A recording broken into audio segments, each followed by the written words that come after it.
the highest polo ground in the world at 3,700 meters above sea level. The first time a polo tournament took place on the Shandur Pass was in 1936. It is a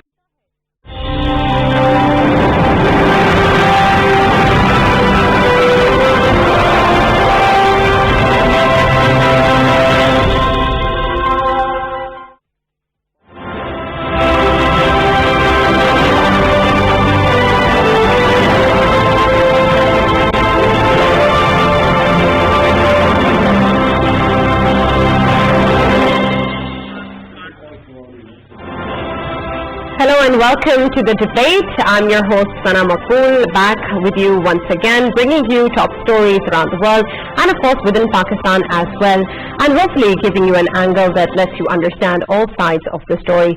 We have two top stories in this show today. One on the domestic front, of course, what is going on with the opposition parties, something that we have been discussing in our show for quite some time now. We'll see how that has progressed. The government, the opposition has still been talking about the fact that it has plans to topple the government, or that it has devised a strategy that they're going to defeat the government. This, of course, comes in the aftermath of many bills that have seen much controversy.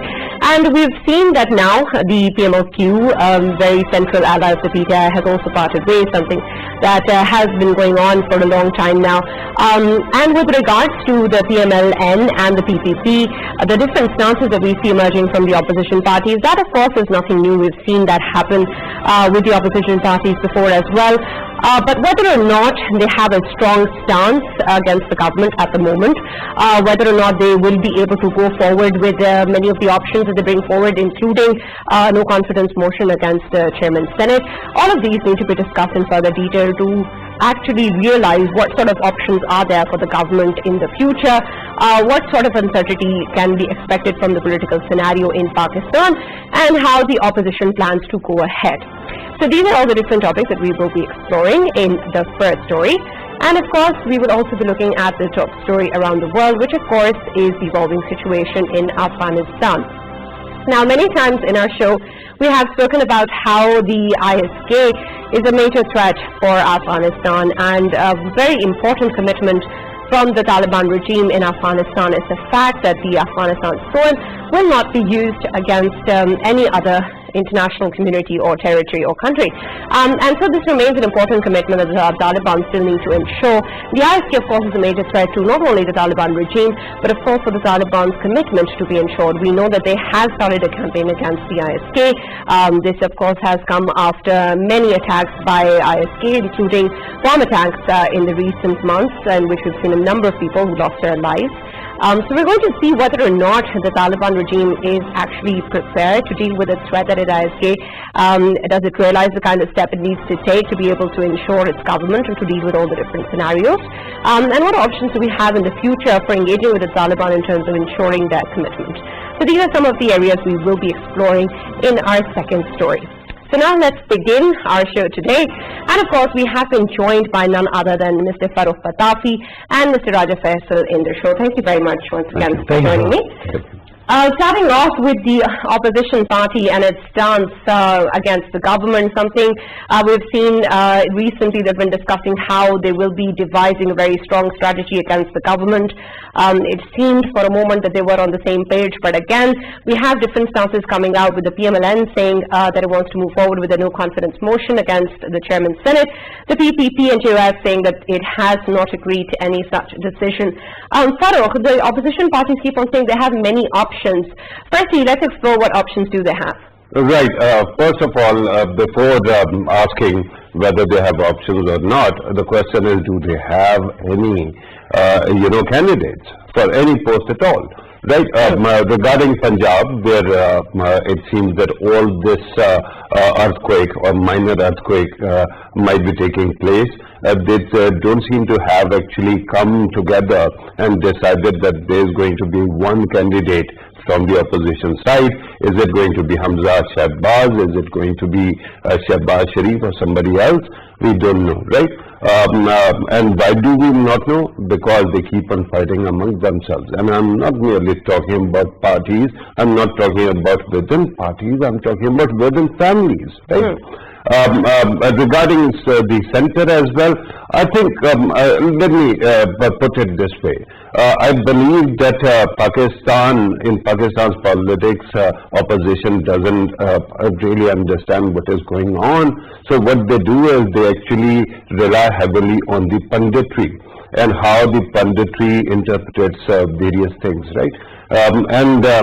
This is the punditry that has been actually for 20 years confusing this nation with conspiracy theories that is going on even right now. And because of that, everything seems to be in doldrums. Opposition repeatedly came to Islamabad, repeatedly tried to actually stage some kind of protest. First, Maulana Fazlur Rahman came to Islamabad. Then we saw PDM was being created. Then we saw what happened in the Senate elections. And after that, People's Party and PDM actually parted ways. Today also, I don't think anything is going to change. They are basically interpreting a lot of things which might not be there. Just a reflection on punditry. Today's newspapers or the websites carry two very interesting news reports. One news report is that PMLQ, that is a crucial ally of the federal government and the provincial government in Punjab, they have decided to part ways. And then on the same page, there is another news item that all allies of the government have agreed in principle to support the idea of EVM in the joint session day after tomorrow. So the question at this moment is which one is right? I tell you, at this moment, the punditry itself is so confused. Every person is trying to project their own wishes on what is going on. Basically, at this moment, what we are hearing is that the allies were seeking some more concessions. They are going to get them, and then everything is going to be hunky-dory. So opposition, once again, is building castles of sand or building castles in the air. Nothing more. Right. So the PMLQ has not parted ways with the government. Yeah.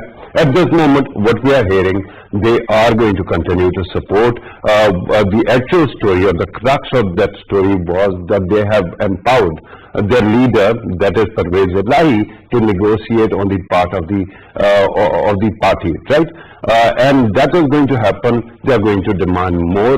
They have expectations regarding Parvez Elahi's future candidature as the CM, perhaps after 2023. Those things will be negotiated eventually, but at this moment it seems that the federal government or PTI's government has won this round, and they are going to present the EVM bill day after tomorrow. Okay, Faisal, even so, of course, there are many other concerns within PTI as well, and of course Pakistan as well regarding, of course, the increase in prices, the energy tariffs, of course, the depreciation of the currency, other such issues, and then of course we have many of the bills which we saw many of the allies of PTI also had reservations. Now, since of course the government wants to be able to bring them on the same page, what sort of an effort or strategy is in place by the government to ensure that they don't lose central allies like the PMLQ?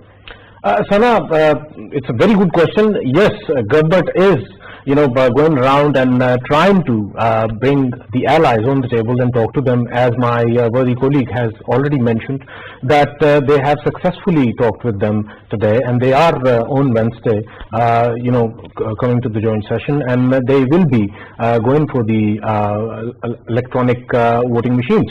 So I think to some extent they are successful, and they are successfully dealing with their allies. Let me tell you something very important about an important ally in Punjab that matters a lot. PMLQ, I want to talk about. PMLQ is a party, everyone knows that they hadn't had any ground left, political ground left, and to some extent PMLQ gives ownership to Pakistan Tehreek-e-Insaf as well, because their revival in the interior Punjab and in the central Punjab, their revival was only possible through them sitting with the Pakistan Tehreek-e-Insaf, and they jointly ran for the different seats. And of course, they negotiated where to put their own people, and later on what we saw that they were, the very first ones to come to PTI to, sit with the government benches. This is quite important because Chaudhrys of Gujarat, they do realize it, that PTI played a key role to bringing them back on the political scene. So they will never forget that. Okay. And their political history tells us that they have, never backed out of friendships. So I believe whatever happens, they will be standing with the government. And if we talk about the government, why government is facing these problems, there are two very important things I want to highlight. Number one, the economy. Everyone knows that economy is seeing a dire situation just because of one reason, that there was pandemic for 2 years, and import-export ratio, it just was imbalanced. And now when literally government is wrestling around to bring the economy back on the scene and to improve that. And there's another important thing, that if we look at the government's unprecedented stance on the foreign policy, that has never been seen in Pakistan before, and the decisions which are being made by the government, they are not only better for Pakistan but the region as well. I mean, if we talk about Afghanistan, that is good, whatever the government is doing.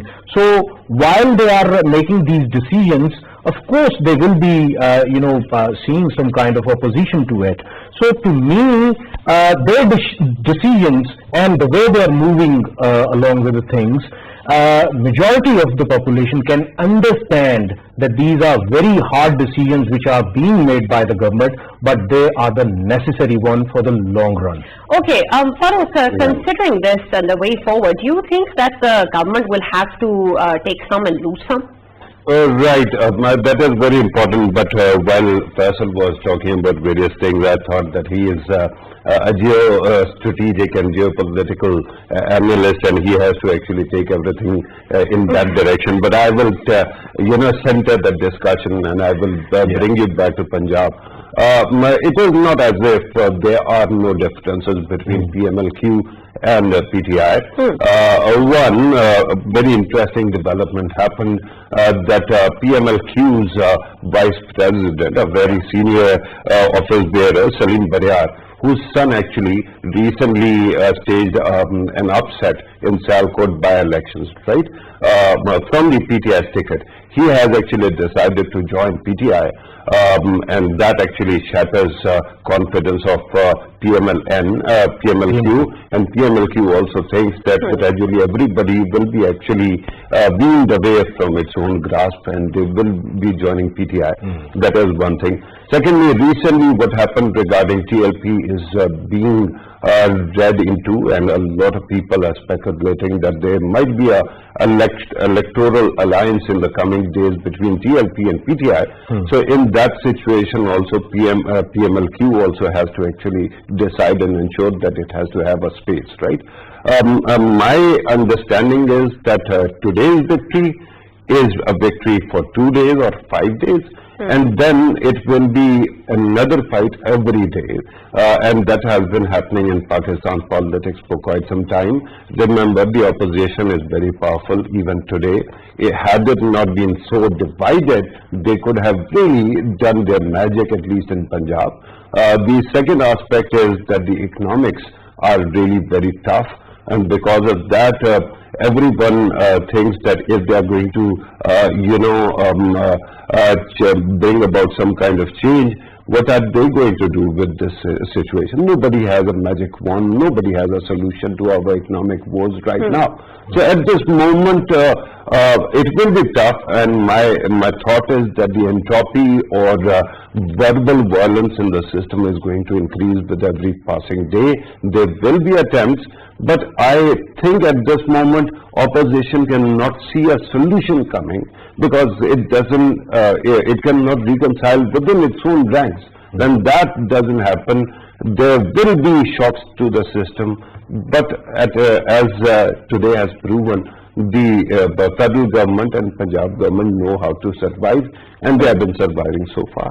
Okay, Faisal, considering the fact that the PPP has said that the PML in its decision or a statement regarding the fact that they want to move ahead with a no confidence motion against Chairman Senate is something that they have announced unilaterally, and that if that is so, can they also back that with the numbers that are needed to be able to achieve that? Do you think that the PMLN or the opposition parties, if they do decide to go ahead or reach an agreement regarding that, can actually go ahead with this and have the numbers to back it up? Sana, one thing I want to, talk about People's Party here. I don't think that they will be disrupting the system to an extent that it gets halted. Remember, previously, I mean, they have stated in previous times as well that they want the system to move on. And to me, I don't think that People's Party would do anything of such nature. And when it comes to PDM, they can try. And at the right at the end, I see People's Party backing off once again, and nothing is going to happen, and everybody would be getting the same paycheck as they were getting previously. But I wanted to talk about a very important factor which has been highlighted by my colleague. Farooq has highlighted an excellent point that TLP and PTI, there are vibes that they are, they can be good allies of the future, and especially when it comes to Punjab, we know that in previous elections, every constituency, wherever we see, around 17 to 18,000 votes, they were grabbing on because they have excellent votes in the rural Punjab areas. So it would be excellent if it takes place. Plus, how do I see the role of PMLQ in it? I do see a PMLQ role in it because we shouldn't forget that,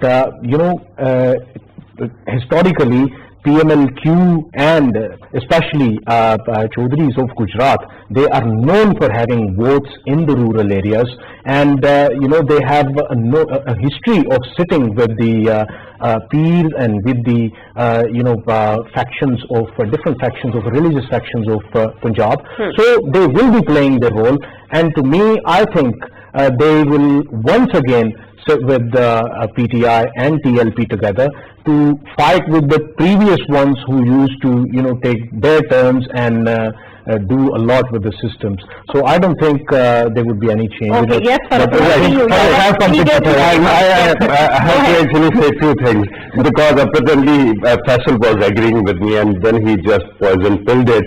So I have to clarify. I never said that the potential of TLP-PTI alliance is excellent one. It is his views.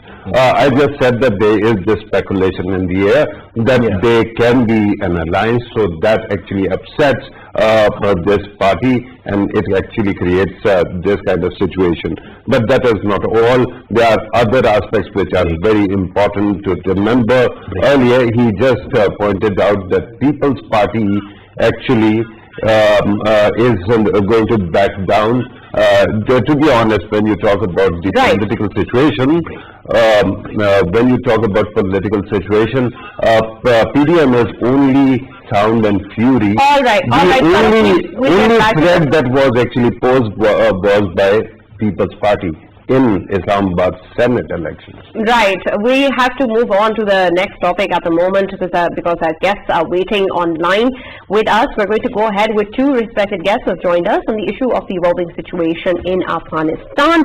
We have been joined by Tariq Sahabi. He's almost a regular on our show now, a foreign affairs expert. We've also been joined by Asad Jan, an expert on international affairs. Thank you very much, gentlemen, for being with us. Regarding, of course, the situation in Afghanistan, we've talked about how earlier the ISKF of course, is a very major threat to the regime in Taliban, in Afghanistan. And the Taliban have now started a fight against them. Are they prepared for this threat? Mr. Farhadi, first your comments. Good evening. It's a pleasure to join you again. Yes, I mean, they are not a major threat to the regime. The ISIS-K, the numbers of ISIS-K in Afghanistan are very limited, actually, the foreign fighters. The Afghan fighters that have joined them, in my mind, the Taliban should try hard to negotiate with them and see if they can find a peace for them in society. The problem with starting these kinds of fights is that there's always collateral damage as well. Today, there was a skirmish in Kandahar between the Taliban and the Daesh, and 2 or 3 civilians also died. And this is how the Americans lost the war in Afghanistan. They went into the villages and they were looking for the needle in the haystack, and basically they burned the haystack, and that's why the regime was corrupt in Kabul, but also it had completely lost popularity. The Taliban should not make the same mistake.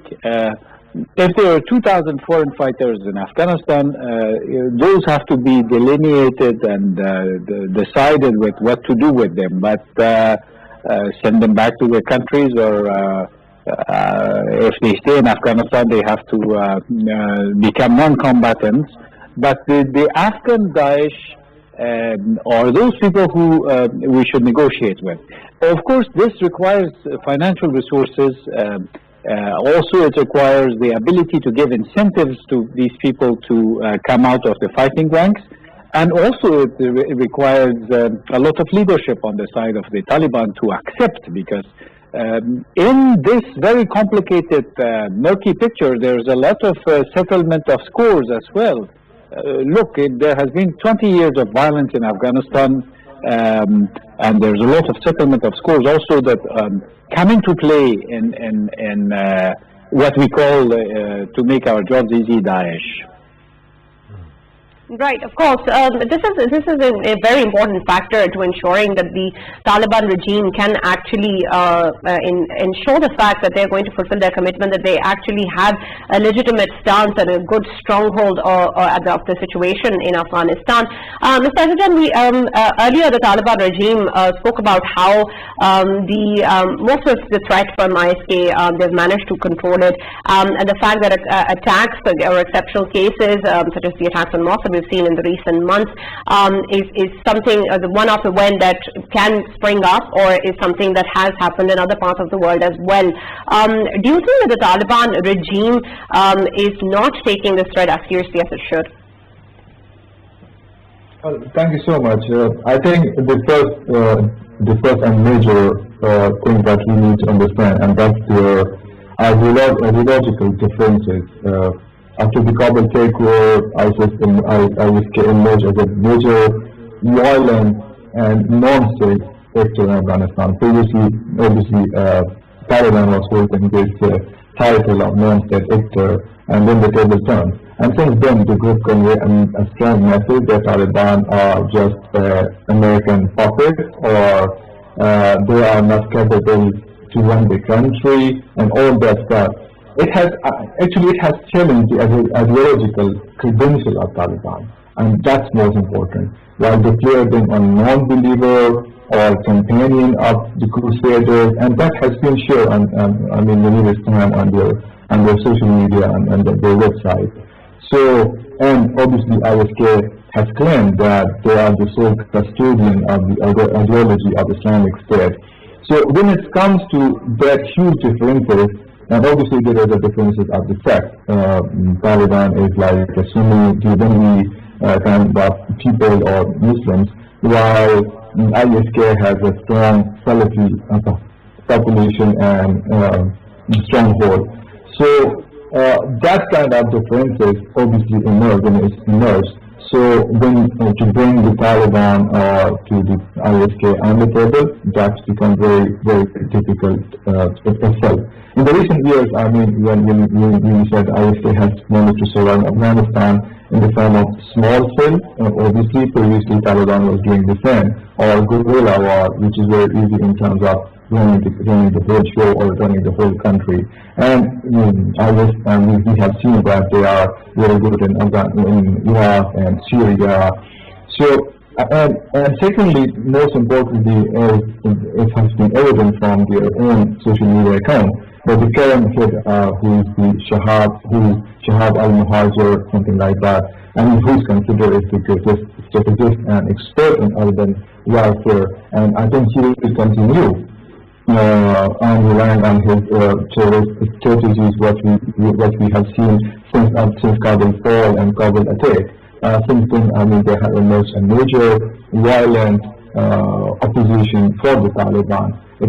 So, keeping all the scenario, I don't think so. The IS Khorasan can come to the table with Taliban and negotiation, because that has been already declared by the ISK that we do not believe on the Taliban. They are completely non-believers. They are the ideological differences, the sectarian differences. So with all the differences, the third thing which I have in mind is there is a difference again with the Taliban and the IS. Taliban, I mean, all their life, they struggle within Afghanistan or some part of the Pakistan. But ISK, which claims that they want to restore the Khilafat in all over the world, and they started from Iraq and Syria, and now they want that Afghanistan should be the main battleground, and they want to expand all over the world.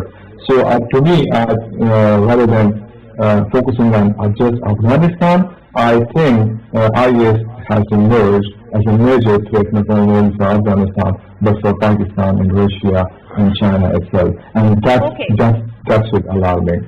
Okay, so Farouk, considering the fact that we have seen that the Taliban also had fought against something that they ideologically differed with strongly, and we've had 2 decades of war in Afghanistan, they must have an idea what they're up against considering the ideological differences. Perhaps the ISK also does not plan to put down arms anytime soon, and if after 2 decades of war, the end result again was the negotiating table, and the Taliban that we never thought would come to the table did in fact come to the table and had negotiations with the parties who are involved in the conflict. Yes. Considering that, how do you see that the Taliban, knowing the kind of fight that they're up against, will actually even consider this? Or is that a possibility somewhere way off in the future? Right.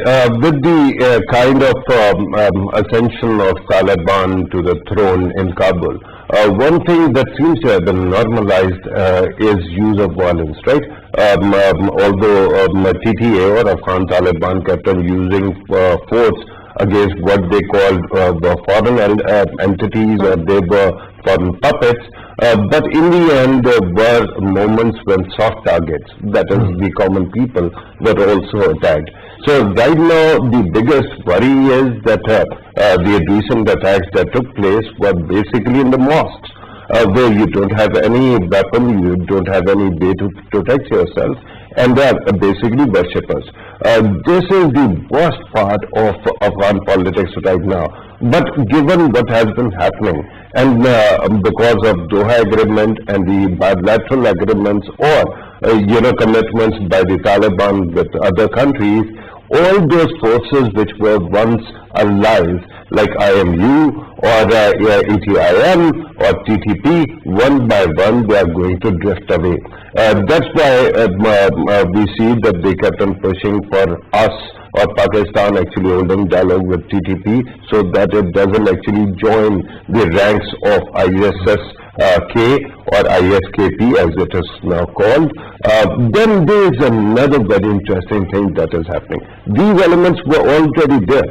Now there is a pipeline that every analyst talks about of radicalism or pipeline of terrorism coming from Syria, Iraq and all those places where things were unsettled, from there to Afghanistan, and these people are joining the ranks of ISK. right? ISKP. So who is bankrolling it? This is the biggest question right now. And I think while everybody talks about what ISKP is and how to fight it, it is important to actually focus on money trail, weapon trail. Because with that, you'll understand who the spoiler is right now. It seems that to me the spoilers are very clear, but simultaneously such spoilers also keep on pretending that they are builders and they are reformers and problem solvers. So what exactly is going on needs to be looked into, and while it goes on, this push against ISKP is very important. Well, second, considering the fact that the Taliban are now part of the state, they are the state, and surely it's different how a state deals with threats and how a particular group or a jihadist group deals with a threat. Does the Taliban have a change in strategy in how they're going to be dealing with any sort of threats they're going to face, whether it be ISK or anyone else? The state, do they know how to interact with the groups differently now to ensure the interest of the state? Sana, very first thing, last week's Troika Plus, that has played a key role in it, and why we are seeing Taliban moving towards ISIS Khorasan right now. Number one, we were seeing that there were, different terrorist activities going on in Afghanistan, and we saw that one of the mosques of Shia Muslims, it was hit. Then one of the army hospitals, military hospitals in Kabul, it was hit. And these sort of things were happening, and that's why right now Taliban, they want to finish them all, and there were things which were discussed in the Troika Plus as well. As we know, the Taliban, they are required by the Chinese, by the Russians, by Pakistan, that Taliban must act fast against ISIS Khorasan, because ISIS Khorasan is not only a threat to Afghanistan, but it is a threat to Pakistan, it is a threat to China, it is a threat to the Central Asian republics. Why I'm saying this? As Farooq has rightly mentioned that, IMU plus ETIM plus TTP's few of the factions of TTP, not all TTP, but few of the factions of TTP, they have already joined them. And remember, we used to have Chechen fighters who used to be, who used to hang out with the TTP in past. Now they are not here, they are with ISIS Khorasan, and that's why it is necessary for Kabul to go forward and do it once and for all. And I'm pretty much sure that in the course, if Taliban would need any help, then of course it would be extended by the neighboring countries like Pakistan, China and Russia. They will do it, and I'm sure that Iran would do the same as well. Why? Because Iran knows that ISIS Khorasan wants to create a Sunni-Shia divide within Afghanistan and within Pakistan as well, and I'm sure they don't like it, because ISIS Khorasan is constantly doing activities against the Shia Muslims in Afghanistan, and this shows that of course ISIS Khorasan has a plan. And one very important thing I want to mention here is that while Taliban were fighting in Panjshir, it is quite interesting that the previous regime, obviously while it was defending Panjshir, it sought help from ISIS Khorasan against Taliban. So this is quite alarming. Plus there were facts about it. There were sources who were talking about it, that NDS, few of the members of NDS, they joined ISIS Khorasan as well. Of course, they want to. They are the ones who had resources, ground resources. They know the maps. They know everything, whatever is in Kandahar and in Kabul.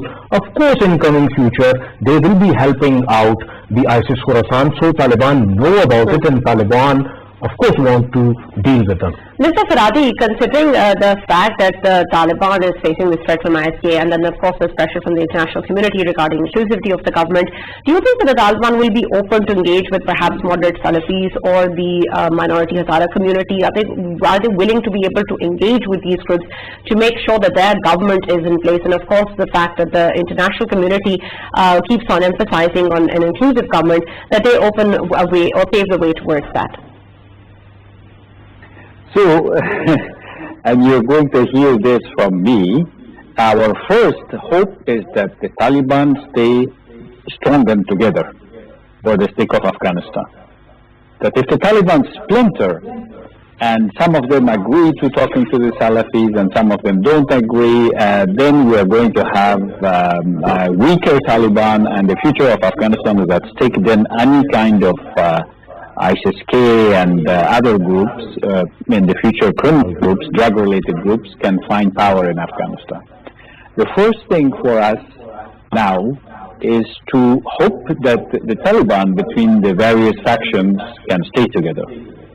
Second, that they can have this conversation within, that in order to govern in the long run, they have to open up, yes, to the Salafis, especially in southwestern Afghanistan, and find peaceful ways to those Salafis who are Afghans, and to open up to others, the Hazaras, the non-Taliban, etc., with whom they can govern together. This is what is going to save Afghanistan from becoming a battlefield.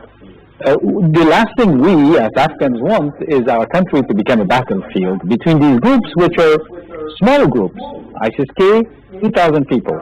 If this can be solved with strategy and wisdom, the people will not let these groups in their communities flourish and hire more fighters, etc. If the Taliban don't stay together and part of the Taliban, as some TTP, etc., go towards the ISIS-K, then yes, then this is another chapter that is not good for Afghanistan. Actually, it will destabilize Afghanistan. We don't want actually any intervention from foreign countries to help us take care of ISIS-K. We would rather do it ourselves. But in order to do it ourselves, we have to be together, and we have to do something for the communities in the country, financially, economically, create jobs for young people, so that there's no room for these groups to exist in the ecosystem.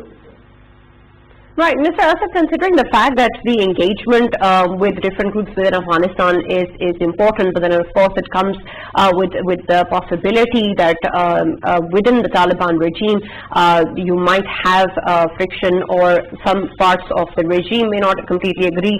At the same time, of course, the engagement with the international community may also seem to some as against what they've been fighting for so long, or as being too sympathetic towards what the international community is demanding from the Taliban regime.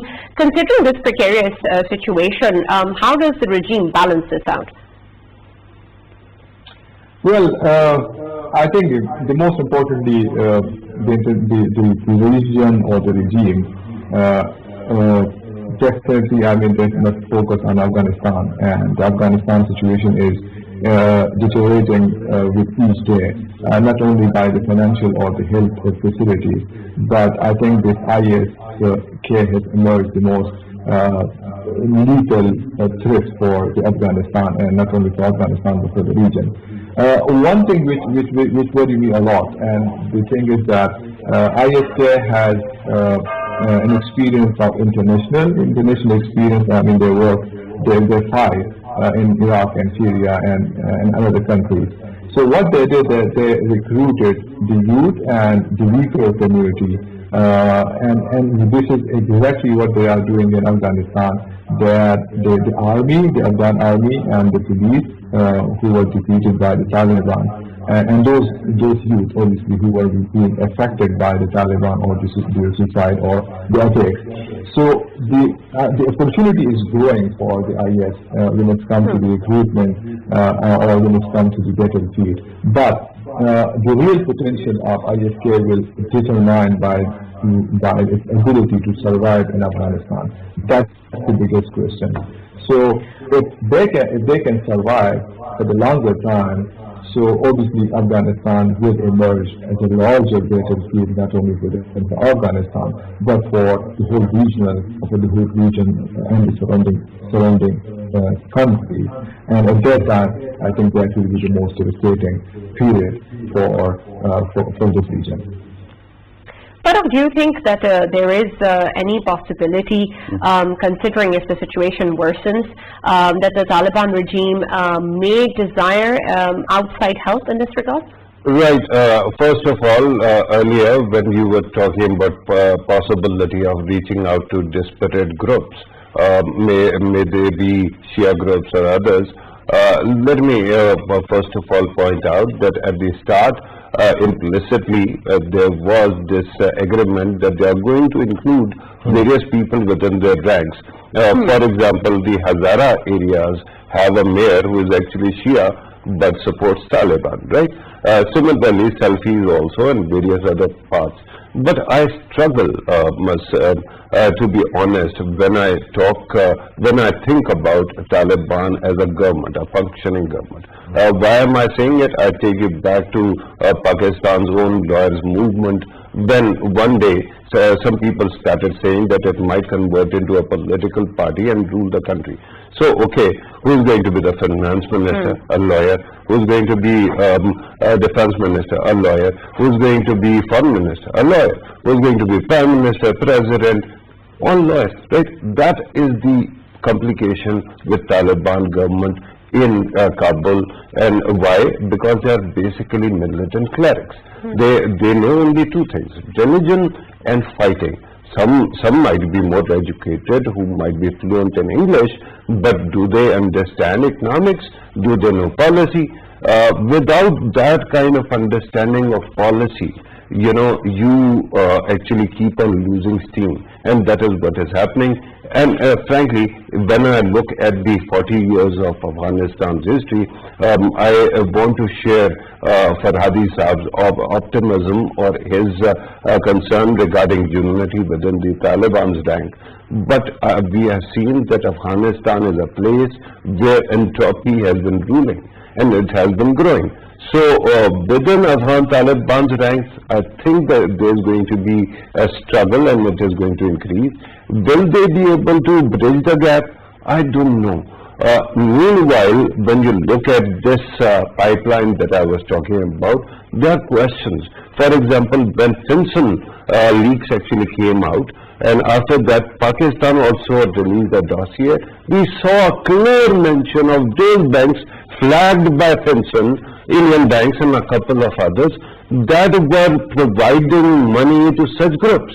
One political side has been eroded in Kabul or Afghanistan, but the militant side or opponents have just appeared. So we have to dig deep into this, otherwise these things will continue without any reprieve. Right. Faisal, my last question to you before I take last comments from everybody else. Considering the fact that we also have this really important situation in Afghanistan regarding the ISK, and there are of course large issues in this regard. We will take your last comment on the fact that whether or not the ISK is a major threat in Afghanistan, and whether or not within the Taliban regime is that more of a threat or this one. We'll come to you right after this, which of course the earlier topic that we were discussing was the situation within Pakistan and the opposition party's stance against the government in various bills. We have been joined by the Information Minister Fawad Chaudhry. Thank you very much, sir, for joining us and being part of the debate. Assalamu alaikum. Assalamu alaikum. Sir, can you hear me well? Yeah. All right. Considering the fact that we have seen that the opposition parties have gotten together in the recent times and talked about how they want to devise a strategy against the government to defeat them regarding the bills, or of course we've seen statements come out regarding a no confidence motion as well. The government previously, the opposition previously has also spoken about different stances, yet they don't seem to be on a single page. Does the government really face any sort of a major threat from the opposition? Is there anything different in the air this time around? Well, I don't see any problem with that. The bills that we are bringing are not really, this is not an issue that is limited to PTI or Imran Khan. Electoral reforms is the national agenda, and we believe that all parties should move forward, and we need reforms. Everyone, every party and every citizen in Pakistan wants electoral system on which everyone has the confidence, and this is an effort by PTI to move in the right direction, to regain the confidence of the ordinary citizen on the process of elections. And as we have said before, we are ready to talk with opposition on electoral reforms. We have proposed 56 amendments in the present system, and if opposition wants to have their input, they are more than welcome to bring amendments or whatever, and we will surely accommodate them. We also, there has also been talk regarding the reservations that the PMLQ has with regards to the bills, or other reservations within allies of the PTI. How much truth is there in these talks, and whether or not the PTI and its allies are on the same page regarding the bills or any other issue? Yeah, we had a meeting today in the afternoon. Prime Minister chaired the meeting, and all the allied parties leadership was there, and they had few questions, and after the replies from experts, they are now absolutely satisfied with this electronic voting machine and I-voting, and they show the full confidence on the leadership of the Prime Minister, and all the allies are together, and we will. And we have, as you know, we have summoned the joint session on Wednesday, 2 p.m., and all allied parties will vote for the amendments. Right, Mr. Fawad, one of our analysts, Mr. Farooq Fatafi, would also like to ask you a question. Fawad Saab, thank you very much for your time, sir. Let me ask you about very interesting thing that while you were talking to the media, it surfaced your associates and other ministers were talking about bringing the number of bills that you are seeking to pass from 20-odd bills to 8. Can you identify what are the major ones? I understand that one is EVM and I-voting, and the other one might be regarding NAB. What other bills you seek to actually pass?